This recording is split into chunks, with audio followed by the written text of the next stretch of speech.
आज देखेंगे हम संकरण। ठीक है, संकरण का अर्थ होता है आपस में मिलना, और जब आपस में मिलते हैं कोई भी चीज तो उसमें नए गुणों का निर्माण होता है।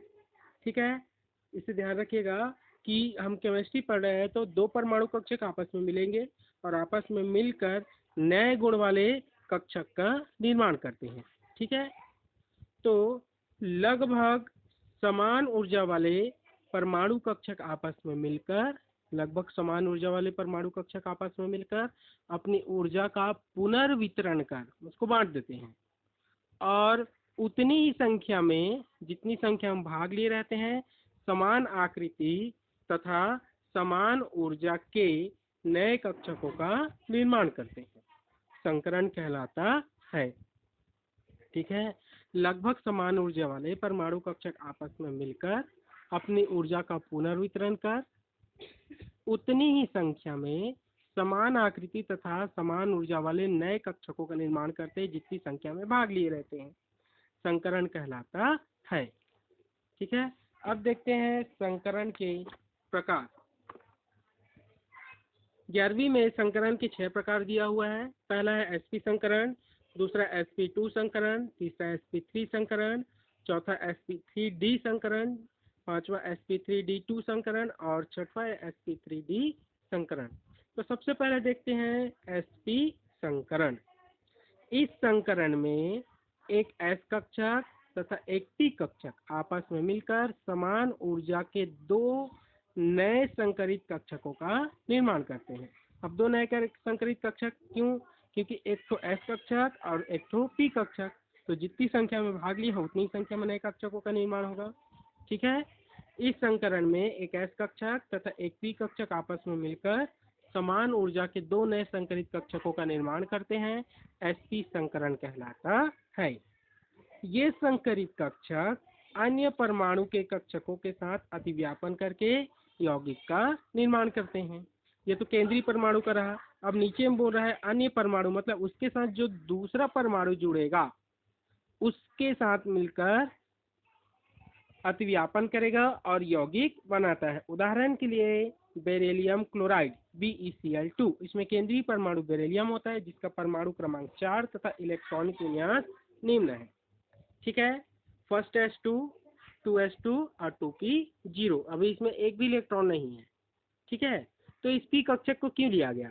तो इस p कक्षक को इसलिए लिया गया है क्योंकि इस संकरण में क्या बोला, s और sp संकरण, मतलब एक p कक्षक रहेगा। ठीक है, इसलिए इसको लिया गया है।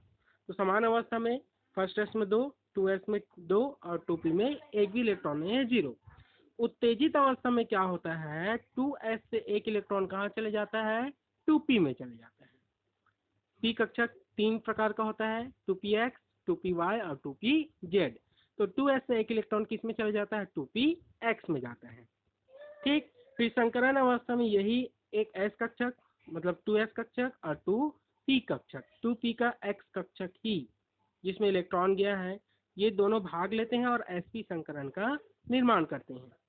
अब इसमें फर्स्ट s वाला कक्षक भाग क्यों नहीं ले रहा है? क्योंकि फर्स्ट s पहला कोष क्या होता है, पूर्ण होता है, इस कारण ये भाग नहीं लेता है। ठीक, फिर अतिव्यापन अवस्था आता है। तो अतिव्यापन में कितना क्लोरीन बोला है, BeCl2, मतलब 2 क्लोरीन परमाणु। हम जानते हैं कि क्लोरीन के बाह्यतम कोष में एक अष्टक पूर्ण करने के लिए एक इलेक्ट्रॉन की कमी होती है, अतः दोनों क्लोरीन बेरिलियम के एक एक इलेक्ट्रॉन के साथ साथ सहयोजी बंध बनाते हैं जिससे BeCl2 अणु का निर्माण होता है। ठीक है, अब देखते हैं इस संकरण के गुण। पहला, बंध कोण। इसमें जब बंध कोण बनेगा उसका मान 180 अंश होगा। आकृति अणु की रेखीय होगी। अब प्रकृति होगी, S कक्षक की प्रकृति 50% और P कक्षक की प्रकृति 50%। संरचना है Cl, Pe, Cl और इसके मध्य 180 अंश का कोण बनता है। ठीक है, अब देखते हैं दूसरा संकरण है sp2 संकरण। ठीक, इस संकरण में एक s कक्षक और 2 p कक्षक आपस में अतिव्यापित होकर समान ऊर्जा के 3 नए संकरित कक्षकों का निर्माण करते हैं, और ये तीनों नए संकरित कक्षक अन्य परमाणु के साथ अतिव्यापन करके यौगिक का निर्माण करते हैं। उदाहरण है BF3 और BCl3 अणु का बनना। दोनों में से किसी का भी उदाहरण ले सकते हैं। उदाहरण के लिए हमने BF3 बोरॉन ट्राइफ्लोराइड के लिया। इसमें केंद्रीय परमाणु बोरॉन होता है जिसका परमाणु क्रमांक 5 और इलेक्ट्रॉनिक विन्यास फर्स्ट s2 2s2 और 2p1 होता है। फर्स्ट s में 2 इलेक्ट्रॉन, 2s में 2 इलेक्ट्रॉन और 2px में 1 इलेक्ट्रॉन। अब कितना बोला है, इस sp2 बोल रहे हैं, मतलब एक s कक्षक भाग लेगा और 2 p कक्षक। तो देखिए यहाँ पर अभी p कक्षक में 1 ही इलेक्ट्रॉन है, तो उत्तेजित अवस्था में क्या होगा, 2s का 1 इलेक्ट्रॉन 2p में चला जाता है और इस तरह से एक s कक्षक और 2 p कक्षक मिलकर आपस में sp2 संकरण का निर्माण करते हैं।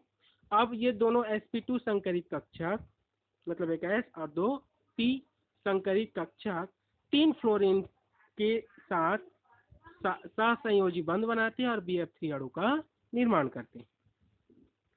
इस संकरण के गुण, पहला बंध कोण, इसका मान 120 अंश, आकृति त्रिकोणीय होती है, प्रकृति s कक्षक की प्रकृति 33% और p कक्षक की प्रकृति 66.67%। संरचना इसका होता है त्रिकोणीय। देखिए 3 कोण है, बीच में केंद्रीय परमाणु बोरॉन है और इसके तीनों ओर फ्लोरीन परमाणु है। ठीक है। तीसरा इसका प्रकार देखते हैं sp3 संकरण। इस संकरण में एक s कक्षक और 3 p कक्षक आपस में मिलकर समान ऊर्जा के 3 नए संकरित कक्षकों का निर्माण करते हैं और ये तीनों संकरित कक्षक अन्य परमाणु के साथ मिलकर या अतिव्यापन करके यौगिक का निर्माण करते हैं। उदाहरण है मेथेन अणु का बनना। मेथेन अणु में केंद्रीय परमाणु कार्बन होता है जिसका परमाणु क्रमांक 6 और इलेक्ट्रॉनिक विन्यास फर्स्ट s2 2s2 2p2 होता है। इस प्रकार से p कितना कक्षक भाग लेगा बोला है, 3 कक्षक, तो 2 ही कक्षक का इलेक्ट्रॉन है, तो उत्तेजित अवस्था में क्या होगा, 2s का 1 इलेक्ट्रॉन 2p में चला जाता है। इस प्रकार एक s कक्षक और 3 p कक्षक sp3 संकरण का निर्माण करते हैं। अब ये चारों sp3 संकरित कक्षक चारों हाइड्रोजन के 1-1 इलेक्ट्रॉन के साथ साझा करके साथ संयोजी बंध का निर्माण करते हैं और मेथेन अणु का निर्माण होता है। ठीक है। गुण, पहला बंध कोण। बंध कोण का मान 109.5 अंश, अणु की आकृति चतुष्फलकीय, प्रकृति होती है s की 25% और p की 75% और संरचना है इसका चतुष्फलकीय। इस प्रकार से संरचना बनता है।